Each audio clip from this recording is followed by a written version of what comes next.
inherently poses a really challenging question. Is what we are doing today, which also answers that question. My dear fellow clergy, while confined here in the Birmingham City Jail, I came across your recent statement calling my activities unwise and untimely. Seldom do I pause to answer criticism of my work and ideas. But since I feel that you are men of genuine goodwill, I want to answer your statement. I think I should indicate why I am here in Birmingham, since you have been influenced by the view which argues against outsiders coming in. I am here because I was invited here. I am here because I have organizational ties here. But more basically, I am in Birmingham because injustice is here. Just as the prophets left their villages, and just as the Apostle Paul left his village of Tarsus and carried the gospel of Jesus Christ, so am I compelled to carry the gospel of freedom beyond my hometown. Moreover, I am cognizant of the interrelatedness of all communities. Injustice anywhere is a threat to justice everywhere. Whatever affects one directly affects all indirectly. You deplore the demonstrations taking place in Birmingham, but your statement, I am sorry to say, fails to express a similar concern for the conditions that brought about the demonstrations. It is unfortunate that the demonstrations are taking place in Birmingham, but it is even more unfortunate that the city's white power structure left the Negro community with no alternative. My friends, we have not made a single gain in civil rights without determined legal and nonviolent pressure. Lamentably, it is an historical fact that privileged groups seldom give up their privileges voluntarily. Individuals may see the moral light and voluntarily give up their unjust posture, but as Reinhold Niebuhr has reminded us, groups tend to be more immoral than individuals. For years now, I have heard the word wait. This wait has almost always meant never. We must come to see that justice too long delayed is justice denied. We have waited for more than 340 years for our constitutional and God-given rights. Perhaps it is easy for those who have never felt the stinging darts of segregation to say wait. But when you have seen vicious mobs lynch your mothers and fathers at will and drown your sisters and brothers at whim, when you have seen hate-filled policemen curse, kick, and even kill your Black brothers and sisters, when you see the vast majority of your 20 million Negro brothers smothering in an airtight cage of poverty in the midst of an affluent society, when you suddenly find your tongue twisted and your speech stammering as you seek to explain to your 6-year-old daughter why she can't go to the public amusement park that has just been advertised on television, and see tears welling up in her eyes, and see ominous clouds of inferiority beginning to form in her little mental sky, and see her beginning to distort her personality by developing an unconscious bitterness toward white people. When you have to concoct an answer for a 5-year-old son who is asking, "Daddy, why do white people treat colored people so mean?" When you are harried by day and haunted by night by the fact that you are a Negro, living constantly at tiptoe stance, never quite knowing what to expect next, and are plagued with inner fears and outer resentments. When you are forever fighting a degenerating sense of nobodiness, then you will understand why we find it difficult to wait. I hope you can understand our legitimate and unavoidable impatience. You express a great deal of anxiety over our willingness to break laws. This is certainly a legitimate concern. One has not only a legal but a moral responsibility to obey just laws. Conversely, one has a moral responsibility to disobey unjust laws. I agree with St. Augustine that an unjust law is no law at all. There is nothing new about civil disobedience. It was practiced by the early Christians who were willing to face hungry lions rather than submit to certain unjust laws of the Roman Empire. In our own nation, the Boston Tea Party represented a massive act of civil disobedience. We should never forget that everything Adolf Hitler did in Germany was legal, and everything the Hungarian freedom fighters did was illegal. It was illegal to aid and comfort a Jew in Hitler's Germany. Even so, had I lived in Germany at the time, I would have aided and comforted my Jewish brothers. If today I lived in a communist country where certain principles dear to the Christian faith are suppressed, I would openly advocate disobeying that country's anti-religious laws. My Christian and Jewish brothers, I confess that over the past few years, I have been gravely disappointed with the white moderate. I have almost reached the regrettable conclusion that the Negro's great stumbling block in his stride toward freedom is not the Ku Klux Klanner, but the white moderate, who is more devoted to order than to justice, who prefers a negative peace which is the absence of tension to a positive peace which is the presence of justice, who constantly says, I agree with you in the goal you seek, but I cannot agree with your methods of direct action, who paternalistically believes he can set the timetable for another man's freedom. Shallow understanding from people of goodwill is more frustrating than absolute misunderstanding from people of ill will. Lukewarm acceptance is much more bewildering than outright rejection. I had hoped that the white moderate would understand that law and order exist for the purpose of establishing justice, and that when they fail in this purpose, they become the dangerously structured dams that block the flow of social progress. I had hoped that the white moderate would understand that the present tension is a necessary phase of the transition from an obnoxious negative peace in which the Negro passively accepted his unjust plight to a substantive and positive peace in which all will respect the dignity and worth of human personality. Actually, we who engage in nonviolent direct action are not the creators of tension. We merely bring to the surface the hidden tension that is already alive. We bring it out in the open, where it can be seen and dealt with. More and more, I feel that the people of ill will have used time much more effectively than the people of goodwill. We will have to repent in this generation, not merely for the hateful words and actions of the bad people, but for the appalling silence of the good people. Human progress never rolls in on wheels of inevitability. It comes through the tireless efforts of men willing to be co-workers with God.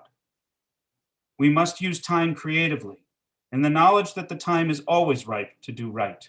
Now is the time to lift our national policy from the quicksand of racial injustice to the solid rock of human dignity. You speak of our activity in Birmingham as extreme. At first, I was rather disappointed that fellow clergymen would see my nonviolent efforts as those of an extremist. But though I was initially disappointed at being categorized as an extremist, I gradually gained a measure of satisfaction from the label. Was not Jesus an extremist for love? Was not the prophet Amos an extremist for justice? Was not Paul an extremist for the Christian gospel? Perhaps the nation and the world are in dire need of creative extremists. I had hoped that the white moderate would see this need. Perhaps I was too optimistic.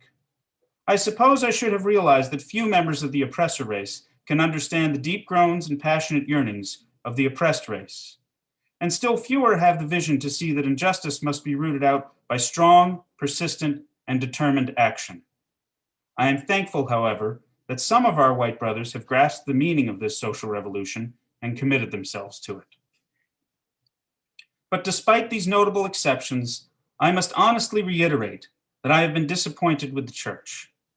I say this as a minister of the gospel who loves the church, who has been sustained by its spiritual blessings, and who will remain true to it as long as the cord of life shall lengthen. When I was catapulted into the leadership of the bus protest in Montgomery, Alabama a few years ago, I felt we would be supported by the white church. I felt that the white ministers, priests, and rabbis would be among our strongest allies. Instead, some have been outright opponents, refusing to understand the freedom movement. All too many others have been more cautious than courageous and have remained silent behind the anesthetizing security of stained glass windows. In spite of my shattered dreams, I came to Birmingham with the hope that the white religious leadership of this community would see the justice of our cause, and with deep moral concern, would serve as the channel through which our just grievances could reach the power structure. I had hoped that each of you would understand. But again, I have been disappointed. In the midst of blatant injustices inflicted, I have watched white churchmen stand on the sideline and mouth pious irrelevancies and sanctimonious trivialities. In the midst of a mighty struggle to rid our nation of racial and economic injustice, I have heard many ministers say, those are social issues with which the gospel has no real concern. And I have watched many churches commit themselves to a completely otherworldly religion, which makes a strange, unbiblical distinction between body and soul, between the sacred and the secular. On sweltering summer days and crisp autumn mornings, I have looked at beautiful churches with their lofty spires pointing heavenward. Over and over, I have found myself asking, what kind of people worship here? Who is their God? Where were their voices of support when bruised and weary Negro men and women decided to rise from the dark dungeons of complacency to the bright hills of creative protest? Yes, these questions are still in my mind. In deep disappointment, I have wept over the laxity of the church. But be assured that my tears have been tears of love. Yes, I love the church. I am in the rather unique position of being the son, the grandson, and the great-grandson of preachers. Yes, I see the church as the body of Christ. But oh, how we have blemished and scarred that body through social neglect and through fear of being nonconformists. There was a time when the church was very powerful, in the time when the early Christians rejoiced at being deemed worthy to suffer for what they believed. In those days, the church was not merely a thermometer of popular opinion, it was a thermostat that transformed the mores of society. Whenever the early Christians entered a town, the people in power became disturbed and immediately sought to convict the Christians for being disturbers of the peace and outside agitators. But the Christians pressed on, called to obey God rather than man. Small in number, they were big in commitment. They were too God-intoxicated to be intimidated. Things are different now. So often the contemporary church is a weak, ineffectual voice with an uncertain sound. So often it is an arch defender of the status quo. Far from being disturbed by the presence of the church, the power structure of the average community is consoled by the church's silent, and often even vocal, sanction of things as they are. But the judgment of God is upon the church as never before. If today's church does not recapture the sacrificial spirit of the early church, it will lose its authenticity and be dismissed as an irrelevant social club. Every day I meet young people whose disappointment with the church has turned into outright disgust. But again, I am thankful to God that some noble souls from the ranks of organized religion have broken loose from the paralyzing chains of conformity and joined us as active partners in the struggle for freedom. They have left their secure congregations and walked the streets with us.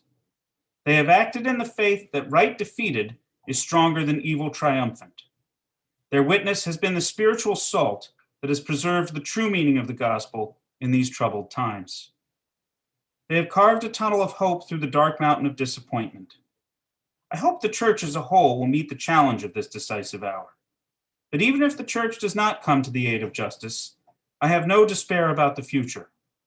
We will reach the goal of freedom in Birmingham and all over the nation, because the goal of America is freedom. We will win our freedom because the sacred heritage of our nation and the eternal will of God are embodied in our echoing demands. Never before have I written so long a letter. But what else can one do when he is alone in a narrow jail cell other than write long letters, think long thoughts, and pray long prayers?